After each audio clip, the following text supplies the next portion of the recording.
Here's my part from a 2010 Ram 1500 we're going to use to fix the Ram 3500. Notice all we want is that black ABS motor. Going to use a E8 torque bit and take these two screws off. All right, two screws are removed. Now you're just going to pull the motor out. There we go. That's how she looks. That's what we're replacing.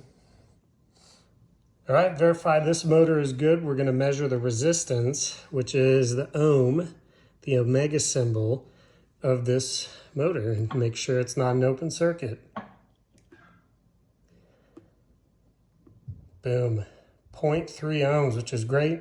So this is a good motor. We're going to end up throwing this in the Ram. So the hardest part about putting this bad boy back in, so this is how it's going to be up in your truck this way, but just based on the way it's set, I'm going to have it upside down on the counter. But you see those two little pistons in there, you got to push them in order to get your part in. So get you some feeler gauges, 2 of them, and you're going to bend them here. Oh, let's see what I bent them. About 3/4 of an inch. And what you're going to do, put red and tacky on it so it can slide. I'm just going to flip this again so you can see. And you're going to put one here. And you're going to put one here. So that as that part slides in, it pushes those pistons to the side so that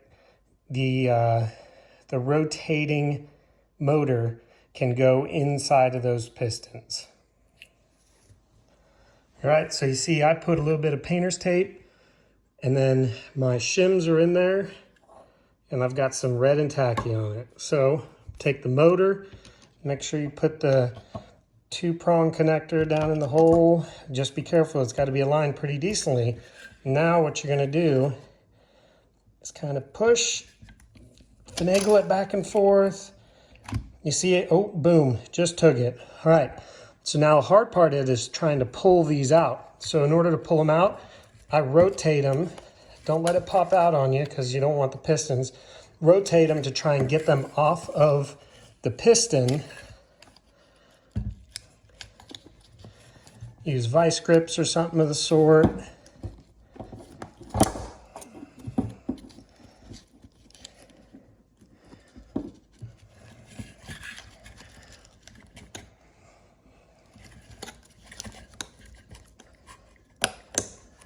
There, I got it rotated around 90 degrees so it's off the piston. It should slide out a little bit easier. I think I screwed up.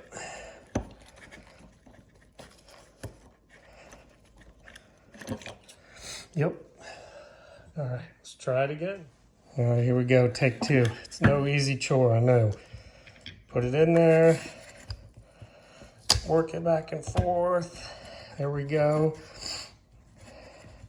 So as you're pushing this in your truck, keep some pressure on it, and then you just got to work these out. And it ain't easy. So like I said, rotate them around to get them off. Boom, a little bit of plying. There comes the one. Come over this side. Try and rotate it around. Boom, and then the motor is slid in and good to go. So I just removed this and put it back in here. I recommend you practice that before you go and do it on your truck because it's kind of a little bit cramped up in there.